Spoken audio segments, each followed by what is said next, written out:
මම වැඩට යනවා හවස. මම ඩිනර් එකට ගෙනියන්න ප්ලෑන් කරන් ඉන්නේ. මේ හදාගන්න ඩ්‍රෙසින් එකත් එක්ක මෙන්න මේ තෝතිලා චිප්ස්. ඕන කෙනෙක් චිප්ස් කන්න හරිම කැමැත්තක් දක්වන ස්නැක් එකක් විදිහට. මං හිතුවා චිප්ස් කන්න විශේෂ ඩ්‍රෙසින් එකක් හදන්න. Welcome to the Power Plate YouTube channel.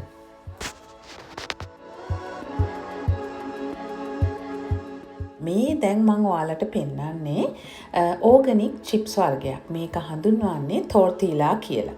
ඉතින් අපි මේකට තෝර්තිලා කියලා කිව්වට මේක ස්පැනිෂ් වලින් හරියට ප්‍රොනවුන්ස් කරන්නේ තෝර්තියා කියලා. ඉතින් එක එක්කෙනා එක එක විදිහට ප්‍රොනවුන්ස් කරනවා. ඉතින් මම අද මේ ට්‍රයි ෆ්ලේවර් එක තියෙන චිප්ස් එක මම බඩු ගන්න ග්‍රොසරි එකට ගියාම මේක දැකලා මම අරගෙන ආවා.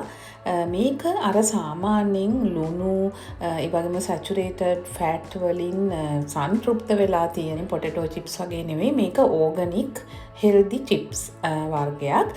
ඔයගලන්ටත් ලංකාවේ වුණත් ෆුඩ් සිටීස් වල මේ තෝර්තිලා චිප්ස් එක ගන්න පුළුවන් වෙයි. මම අද මේ ගෙනාව එක ෆ්ලේවර්ස් 3ක් තියෙනවා. චිලි ෆ්ලේවර් එක තියෙනවා, හැලපිනෝ ෆ්ලේවර් එක තියෙනවා, ඒ වගේම කෝන් වලින් විතරක් හදපු කෝන් ෆ්ලේවර් එක තියෙනවා. මේ ටෝටිලා චිප්ස් එක කන්න වෙළඳපොලේම තියෙනවා ඩ්‍රෙසින් එකක් අපිට මිලදී ගන්න පුළුවන් සල්සා කියලා.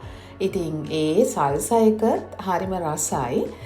හැබැයි මම මේ අද හදන්නේ පෝෂණ ගුණයෙන් වැඩි නියුට්‍රිෂස් ඩ්‍රෙසින් එකක්.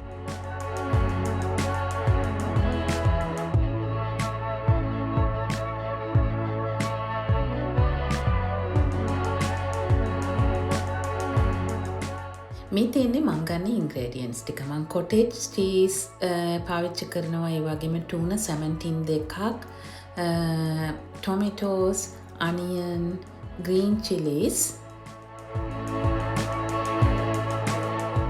තියෙන්නේ මස්ටර්ඩ් ක්‍රීම් එකෙන් ටිකක්, ඒ වගේම පෙපර් පවුඩර්, ඒ වගේම අවශ්‍ය කරන ප්‍රමාණයට ලුණු, ඒකම මම මේකට පාවිච්චි කරනවා කර්ඩ් ස්වල්පයක්, කියන්නේ කොටේජ් චීස් එක්කම කර්ඩ් ටිකකුත් මිශ්‍ර කරනවා.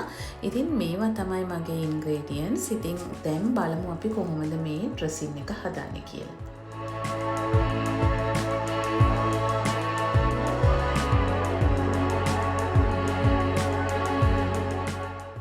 ඉතින් ඔන්න එහෙනම් වීඩියෝ එකේ අන්තිම වෙනකම් බලන්න. මම ස්ටෙප්ස් වයිස් ඔයාලට මේක එක්ස්ප්ලেইন කරන්න යන්නේ. හරිම ලේසි. ඉන්ග්‍රේඩියන්ට්ස් ටික එකතු කරගත්තට පස්සේ මේ ඩ්‍රෙසින් එක හදන්න.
මට ඔයාලට කියන්න ඕනේ දෙයක් තමයි ඔයාලා මේ ඉන්ග්‍රේඩියන්ස්ම එකතු කරගන්න පුළුවන් නම් මේ විදිහටම හදාගන්න. එහෙම නැතුව මං හැමදාම කියනවා වගේ කස්ටමයිස් කරලා ඔයාලට ඕන දේවල් එකතු කරලා මීට වඩා රසවත් ඩ්‍රෙසින් එකක් වුණත් ඔයාලට හදාගන්න පුළුවන් වෙයි. ඉතින් ඕගොල්ලන්ගේ අලුත් අයිඩියාස් එහෙම තියෙනවා නම් වීඩියෝ එක බලලා ඉවර වෙලා මට කමෙන්ට් එකක් දාන්න. මේ විදිහට හදන්න පුළුවන් නම් හදලා ඒක රසද ඔයගොල්ලෝ එන්ජොයි කළාද? ඒ වගේම මට මේකට ඇඩ් කරන්න පුළුවන් දේවල් මොනවද තියෙන්නේ, ඔයාලා මට සජෙස්ට් කරන්නේ මොනවද කියලාත් ඔයාලගේ අදහස් මාත් එක්ක ෂෙයා කරනවට ගොඩාක් ස්තුතියි.